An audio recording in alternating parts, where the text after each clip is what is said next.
बहुत ही प्यारा सा सुंदर सा झूमर के गीत बा, एक बार सुनी जा।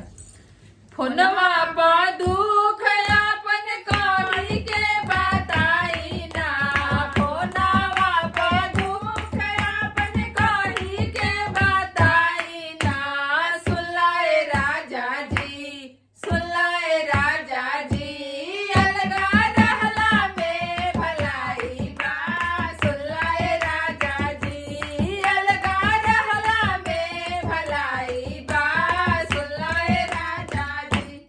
कैसे पाटी भाभी रहर मुँह बिचकावेली, कैसे पाटी भाभी तोहर मुँह बिचकावेली, जाई जब नैहरावा में हमरे दुखवा गावेली, जाई अपना नैहर में हमरे दुखवा गावेली, सहकाल बा मान उनकर सास के ढिलाई बा, सहकाल बा मान उनकर सास के ढिलाई बा, सुलाए राजा जी, अलगा रहला में भलाई बा, सुलाए राजा जी, अलगा रहला में भलाई बा, सुलाए राजा जी।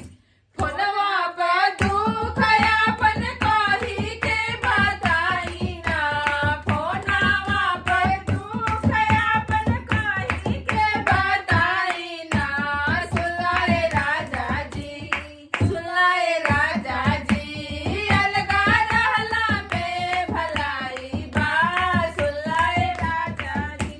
तू का जन्म राजा अपना घरवा के ना खड़ा, तू का जन्म राजा अपना घरवा के ना खड़ा, आगे का बताई राजा आज गाड़ी पकड़ा, आगे का बताई राजा आज गाड़ी पकड़ा, नीचे बाड़ी सास ऊपर गोतिनी के पहरावा, नीचे बाड़ी सास ऊपर गोतिनी के पहरावा, सुलाए राजा जी, अलगा रहला में भलाई बा, सुलाए राजा जी, अलगा रहला में भलाई बा, सुलाए राजा जी।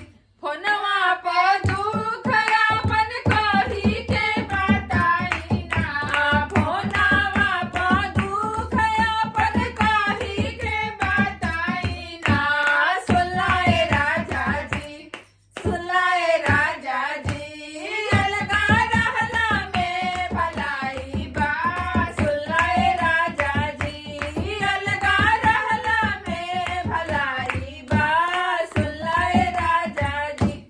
धन्यवाद। गाना अच्छा लगे तो हमने के वीडियो को शेयर करी जा, गाना को बढ़िया से सुनी जा, और पसंद आवे तो लाइक भी करी जा, और चैनल पर नए बनी जा तो सब्सक्राइब भी कर दी जा।